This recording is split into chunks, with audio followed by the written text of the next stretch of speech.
पञ्चाशीतितमं दशकम् 85 जरासन्धवधः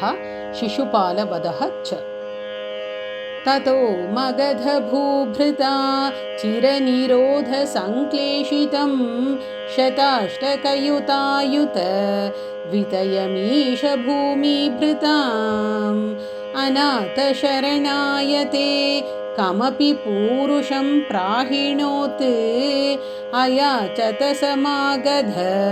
क्षपणमेव किं भूयसा इयासुरभिमागधं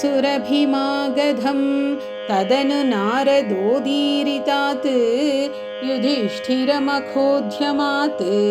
उभयकार्यपर्याकुलः विरुद्धजयिनोध्वरात् उभयसिद्धिरित्युद्भवे शशंसुषि निजैः समं पुरमियेथ युधिष्ठिरीम् अशेषदयितायुते त्वयि समागते धर्मजो विजित्य सहजैर्महीं भवदपाङ्गसंवर्धितैः श्रियं निरुपमां वहन् अहह भक्तदासायितं भवन्तमयि मागधे प्रहितवान् स भीमार्जुनम् गिरिव्रजपुरं गताः तदनु देवयूयं त्रयः यया च समरोत्सवं द्विजमिषेण तं मागधम् अपूर्णसुकृतं त्वमुं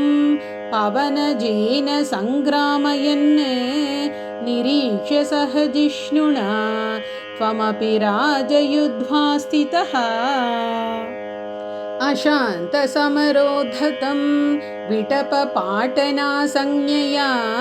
निपात्य जरसस्सुतं पवनजेन निष्पाटितं विमुच्य नृपतीन्मुदा समनुगृह्य भक्तिं परां दिदेशितगतस्पृहान् अपि च धर्मगुप्त्यै भुवः प्रचकृषि युधिष्ठिरे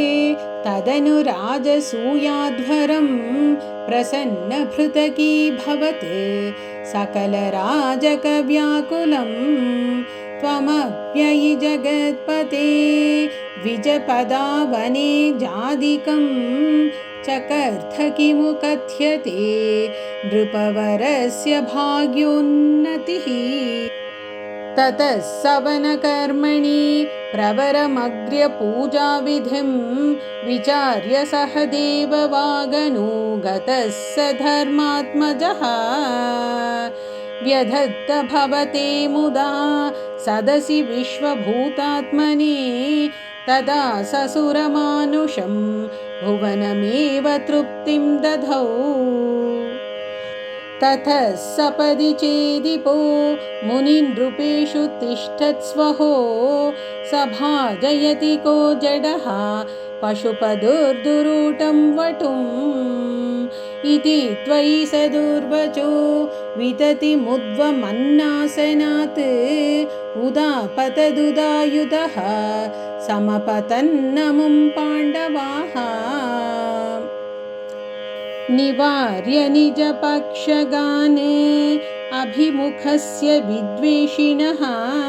त्वमेव जगृषे शिरो धनुजदारिणा स्वारिणा जनुस्त्रितयलब्धया सततचिन्तया शुद्धधीः त्वया स परमेकताम् अधृतयोगिनां दुर्लभाम् ततः सुमहिते त्वया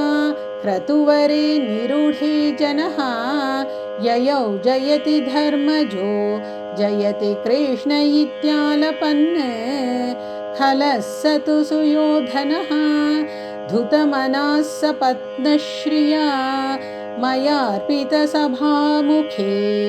स्थलजलभ्रमादभ्रमीत् तदा हसितमुत्थितं द्रुपदनन्दना भीमयोः अपाङ्गकलया विभो किमपि तावदुज्जृम्भयन् धराभरनिराकृतौ सपदि नाम बीजं वपन् जनार्दनमरुत्पुरीनिलय पाहि मामामयात्। ॐ श्री हरे नमः। सदा सर्वत्र गोविन्दनाम संकीर्तनं गोविन्द गोविन्द। नारायण अखिलगुरो भगवन्नमस्ते।